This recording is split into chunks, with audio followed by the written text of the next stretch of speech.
What's up guys, I'm at Brownie Provincial Park at Brownie Harvest Fest and going to do a video here today. It's a special kind of video just because it's my 1 year anniversary on YouTube. Yes, that's right, I posted my very first video about 1 year ago at this very festival. I had no idea what I was doing back then and I still don't know what I'm doing right now, but you know, it's getting a little bit better.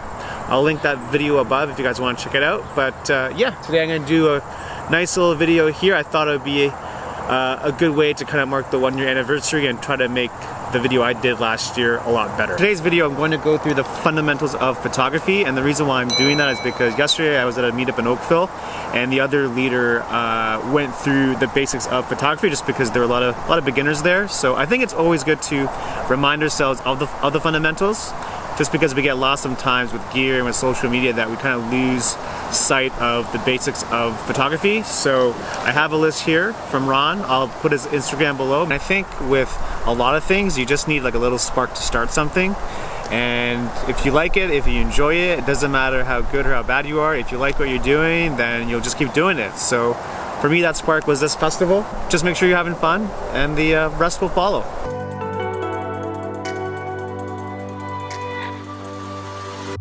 I wasn't even talking in the first video, I just did B-roll of this festival, so now that I'm talking, it just makes it a little bit more relatable, I think.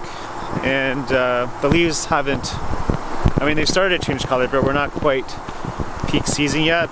Okay, the first tip is to think of a narrative or a theme. So it's, for today's purposes, the narrative or the theme is fall. Pumpkins, hay rides, all that sort of stuff. I always look for leading lines, and this pathway here, it's a great leading line into the house.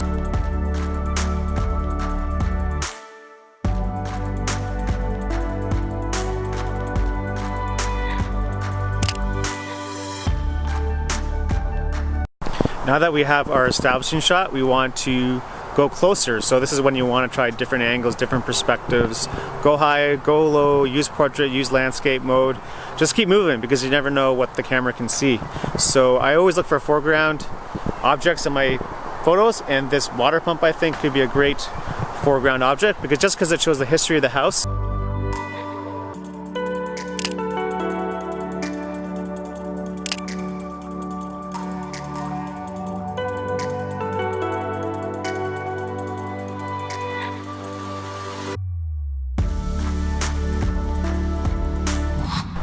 Always look for framing too. And there's lots of framing in this park just with all these barn doors. There's one there, there's one over there, there's a bunch down there, and you can definitely frame someone pretty good. Even if there isn't a person, there's this broom thing here with the hay. It might make look for a cool image.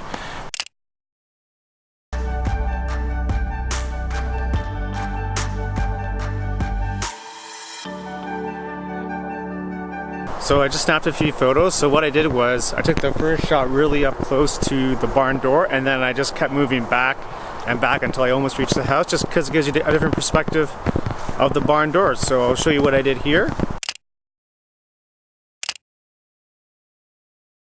And I just saw these tree stumps right there, so I'm gonna see how it looks from that angle, right? Always keep moving, guys.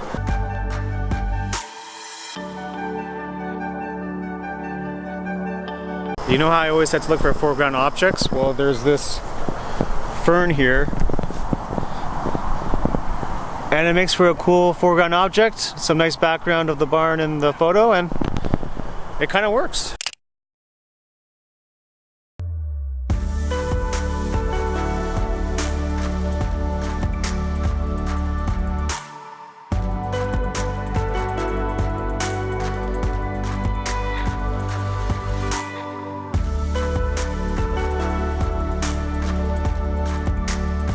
I also picked this spot just because it was relatively quiet. There wasn't many families going through, but there were families strolling through when I was kind of finishing that last segment. So I'm just gonna move on here. I'm gonna go around to the main entrance of the house and try to get a photo there.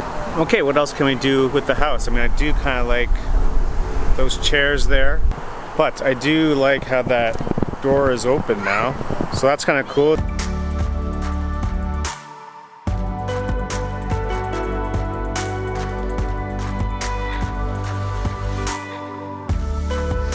Another tip is to have people in your shot. So if you're not with a friend, you can just make the people in the scene work for you. So there was that girl sitting in the chair with her dog. I thought it was kind of cool. I do kind of like this walkway here. I just don't like there's a staff sign there kind of ruining the shot. But I think the photo would work better with just more leaves changing color. So fortunately it's been a really hot summer and early fall, so the leaves haven't changed quite a bit, but it just might make it more of that harvest feel. Anyway, I spent a lot of time at the house. Let me take you around to other parts of this area. I absolutely love this person standing there in her costume.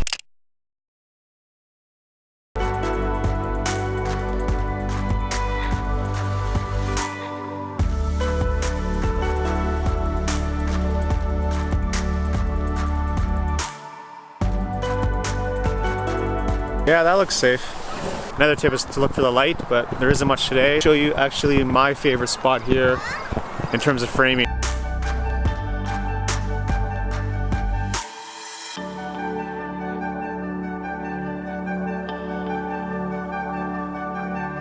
And absolutely love it.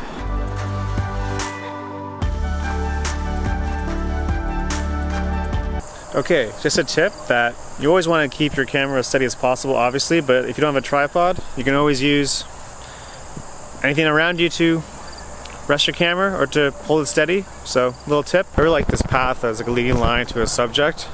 Why do you want to use leading lines? Because you want to create movement in your photo. You want to direct the viewer's eye to what you want the focal point to be of your image.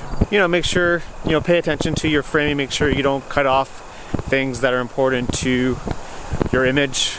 Pay attention to the corners and the edges to make sure everything's kind of in line. They tend to underexpose by one stop just because I can bring up more detail in post. So, there was a question yesterday about breaking the rule of thirds, and yes, you can break the rule. I mean, it's important to understand the rule first, and then once you understand the rule, you can break them. But my theory is that if it looks cool, take it.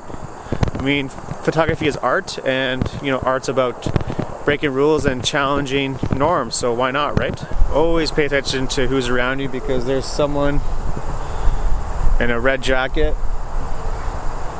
Could be pretty cool.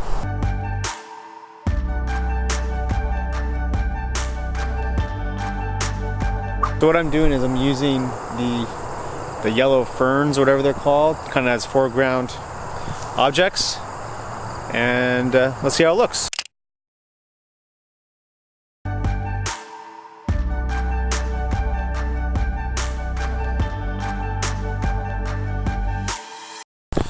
Oh, those cows are rock stars. Lots of fun. Also want to mention that as much as you want to add to the image, you also want to subtract. So don't have things that are distracting in the photo, like a sign or like a fire hydrant or something that takes away focus from the main subject. So always be aware of that.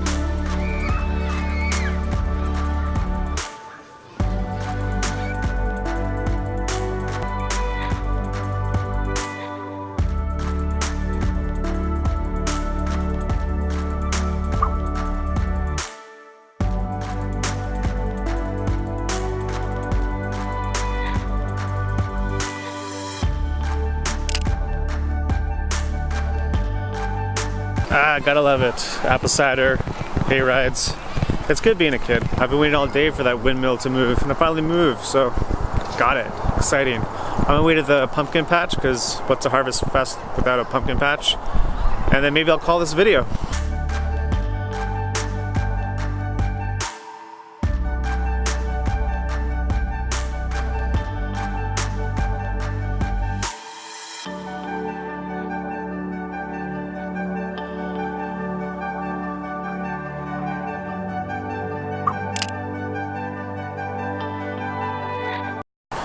Okay, I just shot the pumpkin patch over there. It was a lot of fun here at the Harvest Fest. There's so much to shoot here, and I'm going to call this an episode. Hopefully you guys enjoyed it. Hopefully you guys learned something. While these rules and guidelines are pretty basic, it's always good to get a reminder of them, just because sometimes we get lost with social media and everything that's going on around us. I think the key with any good photo is that you want to tell stories, so how best you tell that story is up to you. Anyway, thanks for watching. I think I did a much better video this time than last year, and hopefully next year I'll do a better job than this year. So it's kind of the goal with these videos, to make them a little bit better.